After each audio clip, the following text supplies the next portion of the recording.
Alô, alô! Vamos para o terceiro e último bloco, resolvendo as questões de física do vestibular da Universidade Estadual de Ponta Grossa.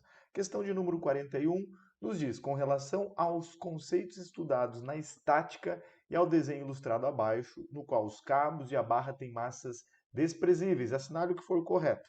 Veja que ele considera a gravidade igual a 10 metros por segundo ao quadrado. 01. A condição necessária e suficiente para que um corpo considerado ponto material. Ponto material é aquele corpo pequeno, em que as dimensões são irrelevantes. Permaneça em equilíbrio estático é que a resultante das forças que agem nele seja igual a zero. Gente, verdadeiro. Se o ponto é material, se o corpo é pequeno, a única condição para o equilíbrio é a força resultante zero. 2. O momento ou torque de uma força em relação a um ponto é uma grandeza vetorial. Sim. Lembra que momento ou torque é aquela tendência dos corpos extensos em rotacionar, em girar em torno de um eixo. E faz diferença se ele gira no sentido horário ou se ele gira no sentido anti-horário. Quer dizer que se a orientação é necessária, a grandeza é vetorial. 04. Momento e trabalho de uma força, por serem grandezas vetoriais escalares, respectivamente, não podem ter a mesma equação dimensional. Gente, realmente trabalho é escalar e momento é vetor, mas eles podem ser relacionados de maneira dimensional, sim. Lembra que o trabalho pode ser dado por força vezes a distância e o momento também. Veja que as equações são iguais, né? Então, dimensionalmente, eles têm aí uma similaridade, porém são grandezas completamente diferentes. Então, não marque o item 04. 08. Considerando um corpo extenso e rígido, para que ele permaneça em equilíbrio estático, é necessário e suficiente que a resultante das forças que agem nele seja nula. Gente, se ele é um corpo extenso, duas condições devem ser satisfeitas. Para que ele esteja em equilíbrio, a força resultante tem que ser zero e o momento resultante tem que ser zero. Aqui ele disse que só a força tem que ser zero, né? Então, o item 08, incorreto. 16. A atração suportada pelo cabo PQ é menor do que 290 newtons. Vamos seguir aqui, ó. Eu tenho então um ponto material e esse ponto material está sujeito a três forças. Uma delas é o peso é de 250 newtons. Tem uma força aqui, ó, na horizontal que eu vou chamar de F, simplesmente de força F. E aqui eu tenho uma outra força chamada de força PQ, que é o que nós estamos procurando, né? A força no cabo aqui em PQ. Olha, esse ângulo, de acordo com o desenho, ele é 90 graus. Esse ângulo aqui, ó, é de 120 graus. Olhe para o desenho que ele propôs no enunciado. E esse ângulo aqui, então, só pode ser 150 graus. Tem uma proposta chamada de proposta de Lambie ou teorema de Lambie, que diz que a força sobre o seno do ângulo oposto, então PQ sobre o seno do ângulo oposto, é igual à força sobre o seno do ângulo oposto. Estou trabalhando com o que o exercício solicitou e também com o que ele propôs. Seno de 120 graus. A força PQ é o que nós estamos buscando. O seno de 90 graus é igual a 1, que é igual a 250 dividido pelo seno do ângulo oposto, PQ, o seno do ângulo, 250, o seno do ângulo oposto é 120, o seno de 120 é igual ao seno de 60, que é igual a raiz de 3 sobre 2. Então, PQ sobre 1 vai dar PQ, e aqui vai ficar 250 vezes 2 dividido por raiz de 3.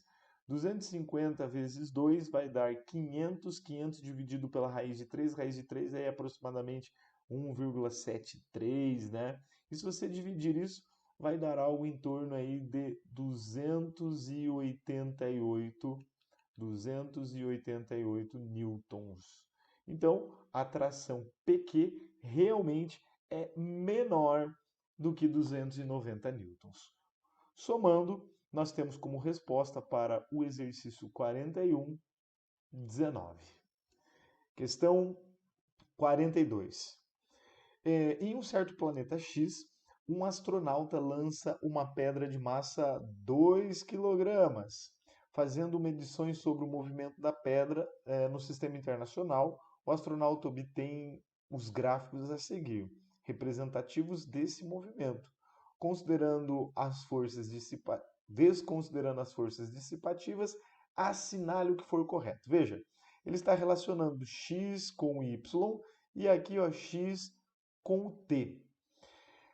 Eu vou olhar para esse gráfico aqui, ó, o gráfico de baixo do x com o t. Então, pensando aqui ó, em x, analisando o eixo x, eu tenho que a velocidade de x é constante, eu tenho que x apresenta um movimento do tipo uniforme. E a sua velocidade, portanto, constante vai ser, olha, 20 dividido por 4. Lembra? Velocidade é o que ele anda pelo tempo. Então, 20 dividido por 4, nós temos que a velocidade é de 5 metros por segundo.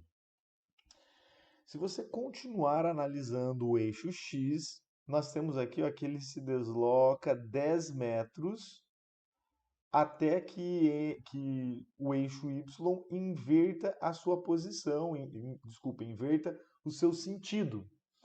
E quando ele anda 10 metros em x, quanto tempo foi gasto para isso? Lembrando que velocidade, que a gente calculou ser 5, é igual ao que ele percorre pelo tempo envolvido. Então, o tempo para ele percorrer esses 10 metros vai ser de 2 segundos. Então, nós sabemos que para ele sair do 0 e vir até o 10 é necessário 2 segundos. Então, para ele sair agora no eixo Y, de 4 e chegar em 16, o tempo gasto é de 2 segundos. Agora, vamos focar no eixo X. Veja, em 2 segundos ele sai do 4 e vai até o 16. Então, agora focados no eixo Y. Vamos pensar um pouquinho no eixo Y. Equação da posição para o movimento variado, movimento uniformemente variado. A posição final é 16, a inicial é 4, a velocidade que ele começa eu não sei, eu vou chamar de V0y, vezes o tempo que é 2, para sair de 4 e ir até 16 foi 2 segundos, né? Mais a aceleração, vezes o tempo ao quadrado, sobre 2. Organizando, nós temos que 16 menos 4 é 12, que é igual a 2 vezes o V0y mais 2 vezes a aceleração. Vamos guardar isso aqui, nós já trabalharemos com esta equaçãozinha aqui.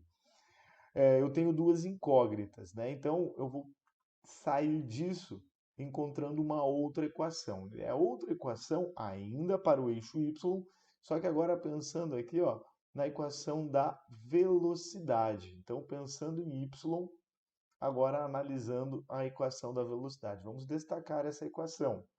Então, a velocidade lá na altura máxima, lá onde ele modifica o seu sentido, a velocidade em y aqui ó, vai ser igual a zero. Né? Sempre que ocorre ali a inflexão, né? A mudança de sentido, está indo e começa a voltar, ele para. Então, a gente sabe que ali em cima, naquela posição do gráfico, a velocidade é zero. Então, a velocidade é zero. A inicial em y eu não sei quanto é, vamos chamar de v0y, mais a aceleração vezes o tempo para isso acontecer, que foi de 2 segundos. Então, v0y é igual a menos 2 vezes a. Vamos destacar isso aqui. E agora, nós vamos juntar as duas equações, essa e essa. E aqui ao lado, vamos trazer para cá, aqui ao lado nós temos que 12 é igual a 2 vezes o V0, que é menos 2 vezes a aceleração, mais 2 vezes a aceleração. A conclusão é que a aceleração é igual a menos 6 metros por segundo ao quadrado. Temos a aceleração. Se você substituir a aceleração aqui, ó, no V0y, nós teremos o valor do V0y. Então, V0y é igual a menos 2 vezes a aceleração. Então, é menos 2 vezes a aceleração, que é menos 6, que vai dar 12 metros por segundo. Voltando e analisando o que ele propõe. No 01, a velocidade inicial do móvel foi de 13 metros por segundo. Olha, nós encontramos que a velocidade em x aqui, ó, a velocidade em x é de 5. A velocidade em x é de 5 metros por segundo. E a velocidade em y, acabamos de analisar que é de 12 metros por segundo. Então, a velocidade resultante está aqui, ó. Você pode encontrar a velocidade resultante por meio do Pitágoras, né? Então, 12 ao quadrado mais 5 ao quadrado vai ficar 144 mais 25, vai dar 169. E a raiz quadrada, então, de 169 vai ser a velocidade, que é 13 metros por segundo. Então, está correto o que ele propõe ali no item 01. Item 2. O módulo do campo gravitacional desse planeta é de 2 metros por segundo. Gente, ele fala módulo, então ele não quer nem saber o sinal, né? Mas nós vimos que a aceleração aqui, ó, é de menos 6 metros por segundo ao quadrado. Então, pode marcar verdadeiro o item 2. 4. O tempo que a pedra levou para tocar o solo foi menor do que 5.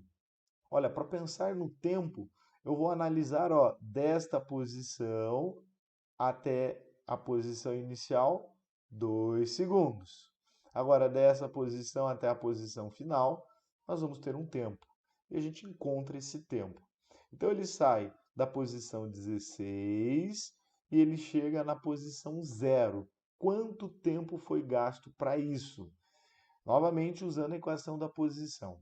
Então, a posição final agora é 0. Ele partiu lá da posição 16. A sua velocidade era de a sua velocidade inicial é de 0, né? Lá em cima, no eixo y é 0. Mais a aceleração, que é menos 6, vezes o tempo ao quadrado sobre 2. Resolvendo isso, nós temos que o tempo para ele descer ali do 16 até 0 vai ser raiz quadrada de 16 sobre 3. Raiz de 16 é 4, de 3 é aproximadamente 1,7, 4 dividido por 1,7 dá aproximadamente 2,3 segundos. Voltando para o desenho. Então, ele gastou 2 segundos para sair de 0 e chegar até, de 4 até 16. Agora, de 16 até 0, o tempo é de 2,3 segundos. Então, o tempo total é de aproximadamente 2 mais 2,3 é de aproximadamente 4,3 segundos.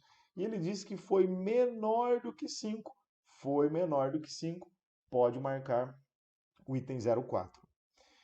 Item 8. Do momento em que foi lançada até o instante em que toca o solo, a pedra sofreu um deslocamento menor do que 21 metros. Olha, eu tenho que pensar no eixo X agora, hein? Pensando no eixo X. Vamos lá. Eixo X. O quanto ele se desloca, que eu vou chamar de A, de alcance, é a sua velocidade vezes o tempo que ele se deslocou, que nós analisamos, né, no item anterior, ser de 4,3. Então, se você multiplicar aqui, ó, 5 vezes 3 dá 15, 5 vezes 4 dá 20, mais aquele 1 que subiu vai dar 21,5 metros. Então, o alcance foi maior do que 21. E ele disse que foi menor, então o item 08 incorreto. 16. A energia cinética do móvel no ponto B é menor do que 170 joules. Olha, o ponto B, gente, ele é exatamente igual, né, em módulo à velocidade do ponto A, que nós já vimos ser de 13. Então, para encontrar a energia cinética, que é o que ele propõe, para encontrar a energia cinética, nós vamos fazer o seguinte: Deixa eu apagar isso aqui. Para encontrar a energia cinética, nós podemos usar V quadrado, energia cinética, é igual a mv quadrado sobre 2. A massa, ele diz que é 2, né, lá no enunciado. A velocidade do ponto B, que é igual do ponto A ao quadrado, sobre 2. Cancelou esse 2 com esse 2 e fica 13 ao quadrado. 13 ao quadrado dá 169 joules. E realmente, 169 é menor do que 170. Então, o item 16 ele é verdadeiro. Então, só não marcamos o 8. A soma para a questão 42 é 23. 43, tratando de associação de resistores. Dá uma olhadinha que o R2 e o R3 estão em paralelo. Dois resistores em paralelo têm a equivalência obtida por meio do produto pela soma. Então vai ser 3 vezes 6, 18. Dividido por 3 mais 6, que dá 9. 18 por 9 vai dar 2 ohms. Os resistores 4 e 6, eles estão em série. E em série, você pode obter a equivalência somando. Então, 2 mais 4 fecha 6 ohms.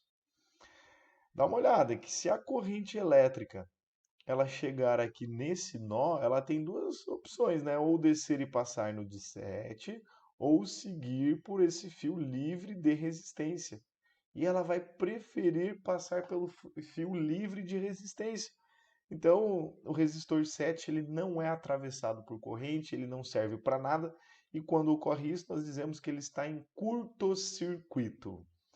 Galera, para facilitar, eu vou redesenhar isso. Então, observa aqui, nós temos os extremos A e B. Vamos desenhar aqui os extremos A e B. Saindo de A, nós temos um resistor 1, que vale 4 ohms. Ao lado nós temos dois, né, que podem ser agrupados por um único de 2 ohms. E aí nós chegamos no nó C. Vou voltar para você observar isso. Então, ó, 4 ohms, ao lado um de 2 ohms e aí um nó C. Após o nó C, nós temos aqui ó, um resistor, que foi aquele equivalente que nós obtivemos de 6 ohms. E aqui nós temos o resistorzinho de 12 ohms. Esta é a situação. E agora, também está claro que esses dois resistores, eles estão em paralelo. E se eles estão em paralelo, a resistência equivalente pode ser obtida por meio do produto pela soma. 6 vezes 12, 72. 6 mais 12, 18. 72 dividido por 18 vai dar 4 ohms. Já que nós temos a equivalência entre esses dois, entenda que se a corrente elétrica vier aqui, ó, ela vai sair por B. A questão não diz isso, é só uma consideração para a gente visualizar que a corrente que vai passar no de 4 ohms é a mesma que passa no de 2 ohms, que é a mesma que passa na equivalência. Portanto, se a corrente não foi modificada, se a corrente é a mesma, os resistores estão em série. E em série você obtém a equivalência somando 4 com 2 com 4, que fecha 10 ohms. Esse é o valor da resistência equivalente. A questão ela nos informa que a DDP entre A e B é de 120 volts. Então, aplicando o U igual ao R vezes o I. O U é 120, o R é 10 vezes o I. Portanto, a corrente do circuito, a corrente total, é igual a 12 amperes. Já que esses dois resistores estão em paralelo, o de 6 ohms e o de 12 ohms, a DDP vai ser a mesma. E a DDP pode ser obtida fazendo o R, né, o R equivalente, que é 4, vezes a corrente que atravessa essa equivalência, que é 12 amperes, conforme obtivemos aqui. Sendo assim, a DDP é igual a 48 volts. Então, a DDP entre C e B é igual a 48 volts. Tendo a DDP e a resistência, nós podemos encontrar a corrente. A corrente que vai passar no resistor de 6 ohms vai ser a DDP dividido pela resistência, que vai dar 8 amperes. No resistorzinho de 12 ohms, a corrente vai ser a DDP dividido pela resistência. 48 dividido por 12, que vai dar 4 amperes. Dá uma olhada no item 01. A intensidade de corrente que percorre o R5 é esse de 12 ohms, é igual a 4 amperes, o de 12 ohms, atravessado por uma corrente de 4 amperes. Verdadeiro o que ele propõe. 0,2. A resistência equivalente no circuito vale 4,8? Não, né? Nós obtivemos que vale 10. A energia dissipada em R7 é nula. Gente, olha, o R7 está em curto, então ele não é atravessado por corrente, logo ele não dissipa. Verdadeiro. A potência em R4 é 128 watts. Para calcular a potência em R4, vamos lá. P é igual a R vezes o I ao quadrado. O R4 é igual a 2 ohms, aqui ó, 2 ohms. Então, o R é 2 e a corrente que passa lá em cima é 8, né? Então, 8 ao quadrado. 8 ao quadrado é 64 vezes 2, 128 watts. Essa é a potência no resistor de 2 ohms, no resistor 4. E foi o que ele propôs, então pode marcar o 0,8. 16. A DDP entre os pontos C e B vale 48 volts. Já calculamos que sim, né? Entre C e B a DDP é realmente 48 volts, portanto, verdadeiro. E a soma para a questão 43 é 29. O exercício 44. No estudo da física, deparamos com um grande número de grandezas que nos permitem um melhor entendimento de fenômenos que ocorrem no nosso universo. A respeito dessas grandezas, assinale o que for correto. 1. Peso, campo elétrico e aceleração são exemplos de grandezas vetoriais, ao passo que potência elétrica, pressão hidrostática e energia são escalares. Sim, gente, isso teoria seca, né? 0,2. Campo elétrico é uma grandeza que pode ser medida em Newton por Coulomb ou Volt por metro, visto que essas unidades se equivalem. Correto também. 0,4. A potência é uma grandeza escalar e que pode ser medida em quilograma, metro quadrado por segundo. Será? Vamos pensar juntos na potência. Potência é a energia pelo tempo. É assim que você pode calcular potência. Energia pelo tempo. A energia, ela pode ser calculada fazendo força vezes distância e aí dividido pelo tempo. Força pode ser calculada fazendo a massa vezes a aceleração e aí continua com a distância vezes o tempo. Como é que você qual é a unidade oficial para massa? Quilograma. Qual a unidade oficial para aceleração? Metro por segundo ao quadrado. Para distância, é metro. E tempo é segundo. Então, nós podemos trabalhar com a potência em, vamos anotar aqui, quilograma, metro quadrado, segundo ao cubo. Assim você pode trabalhar com a potência.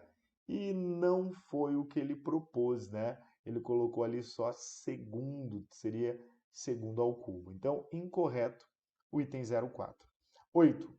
A equação dimensional da energia elétrica é dada pela expressão. Bom, energia, cara, é energia, não importa se é elétrica, se é cinética, se é o trabalho. Energia é energia e é dada em joule. Então vamos continuar com o que acabamos de observar aqui, ó. Energia seria isso aqui. Então, para a energia, nós temos que energia é igual a massa vezes aceleração vezes a distância. E isso nos leva a massa é quilograma, a aceleração é metro por segundo ao quadrado, vezes a distância, que é dada em metro. Ou você poderia escrever quilograma, metro quadrado, segundo ao quadrado. Ou você poderia escrever assim: quilograma é massa, então mzão. Metro é comprimento, então L ao quadrado. T segunda, a gente representa por T, como ele está dividindo, então é o inverso, e nós temos isso aqui. Massa, comprimento quadrado, vezes tempo a menos 1. Foi o que ele propôs? Não, né? Ali o L não está ao quadrado. Veja, não está ao quadrado, então incorreto o item 08. 16. As grandezas quantidade de movimento e impulso podem ser relacionadas através de um teorema muito útil para a resolução de problemas na área da dinâmica. Esse teorema diz que a quantidade de movimento de um corpo num certo instante é igual à variação do impulso. Gente, que pegadinha! É o contrário. O impulso é que é igual à variação da quantidade de movimento. Então, não assinale o item 16. Para a questão 44, a soma é 0,3. Questão 45, última questão. A equação de onda que se propaga em um certo meio é dada pela equação y igual a 1/4 cosseno de 2π t sobre 0,2 menos x sobre 0,4, onde x e y são medidos em centímetros e o tempo em segundos. Com base nessa equação e nos conhecimentos sobre ondas, assinale o que for correto. Gente, eu já vou abrir aqui, ó. Tá vendo que tem o 2π multiplicando, né? Então eu vou abrir assim. Y é igual a 1 sobre 4 vezes o cosseno, vou abrir o parênteses, multiplico 2π vezes t, então é 2π dividido por 0,2 vezes t, menos o 2π também multiplica isso, né? Então, 2π dividido por 0,4 vezes o x. E aí eu fecho parênteses. Bom, eu vou copiar isso aqui e vamos levar lá para o nosso quadro em branco e vamos trabalhar em cima disso. Então aqui, ó,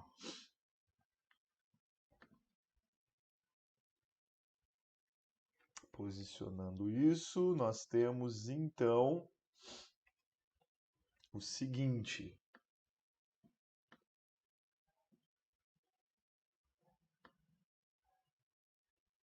Vou colocar aqui para compararmos com a equação genérica, a equação geral, né, de uma onda. Y é igual a A vezes o cosseno. Então, quem multiplica o cosseno é a amplitude. A amplitude é 1/4. Vezes, aqui nós temos ômega t.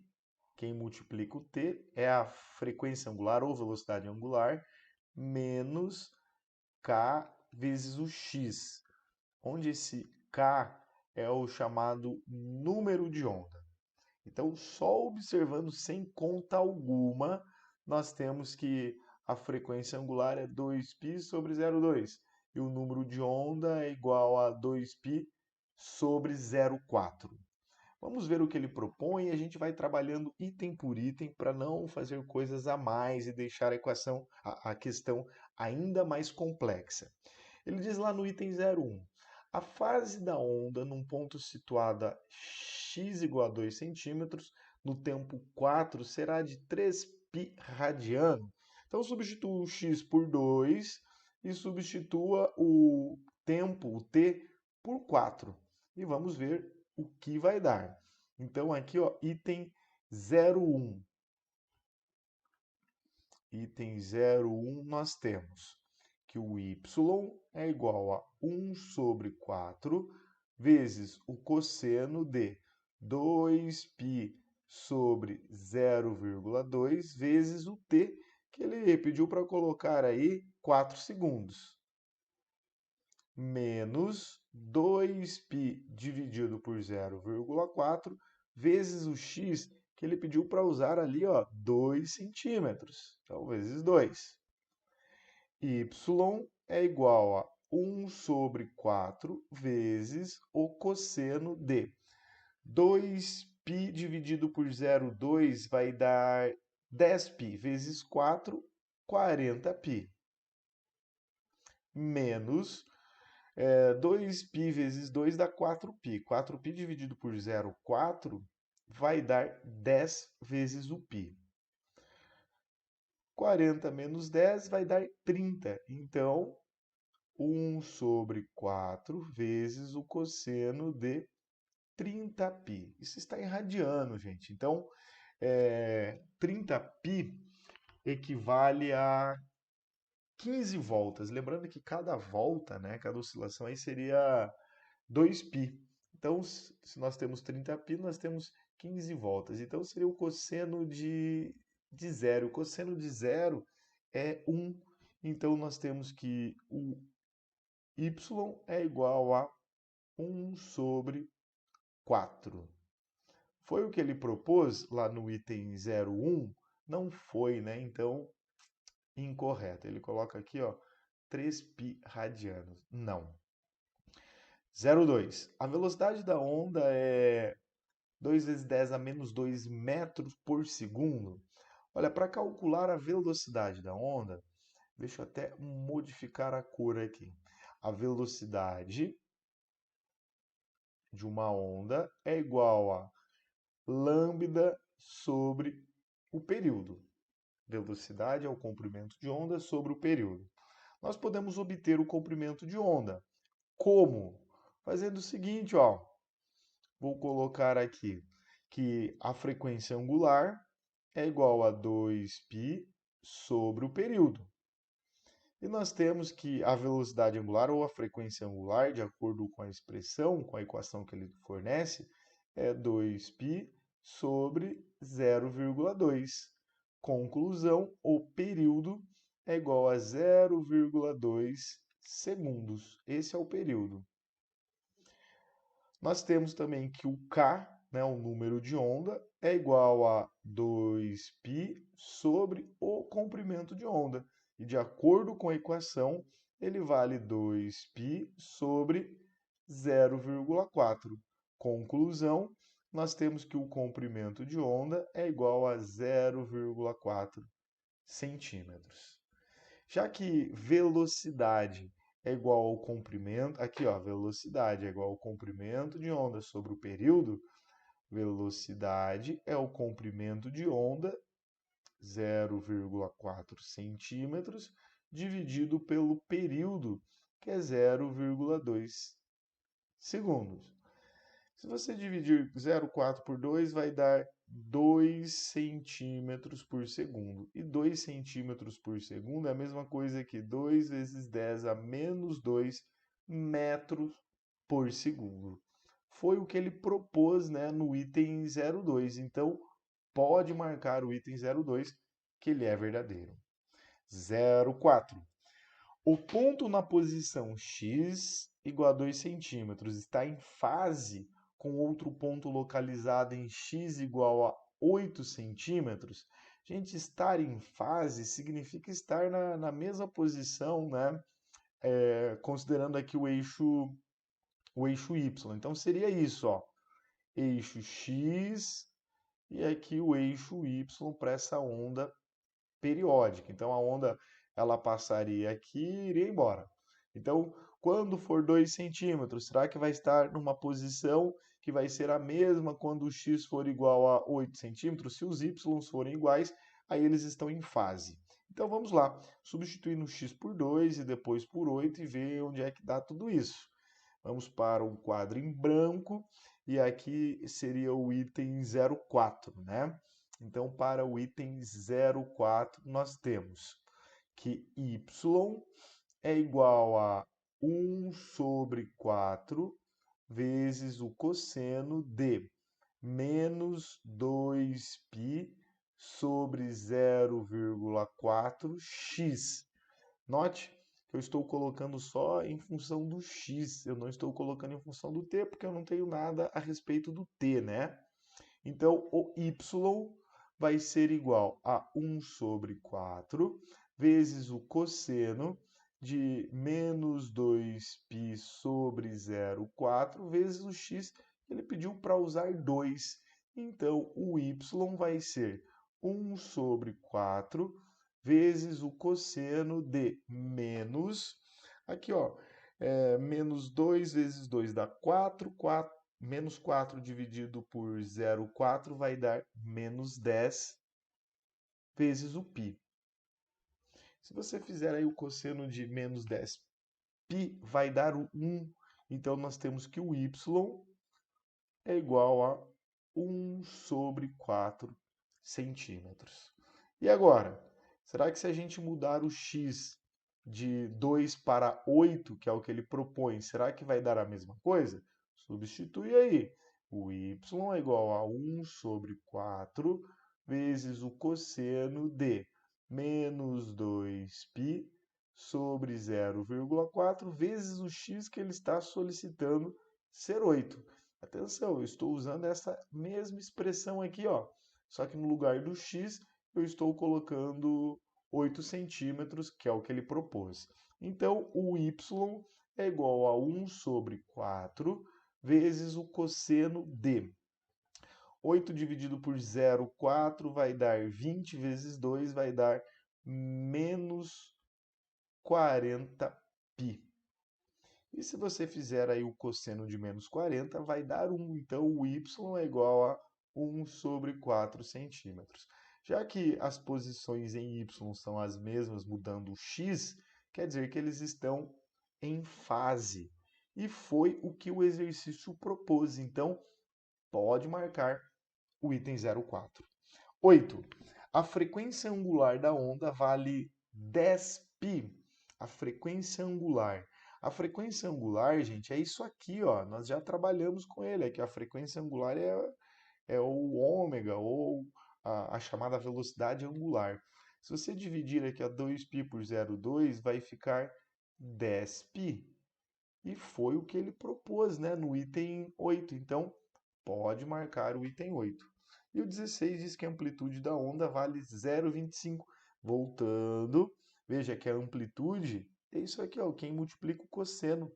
E a amplitude, então, é 1/4. 1/4, 1 dividido por 4, é realmente 0,25. Então, pode marcar o item 16. Então, a única incorreta é a 0,1, portanto, a soma da questão 45 é 30. Essa foi a prova da Universidade Estadual de Ponta Grossa. Desejo a você sucesso!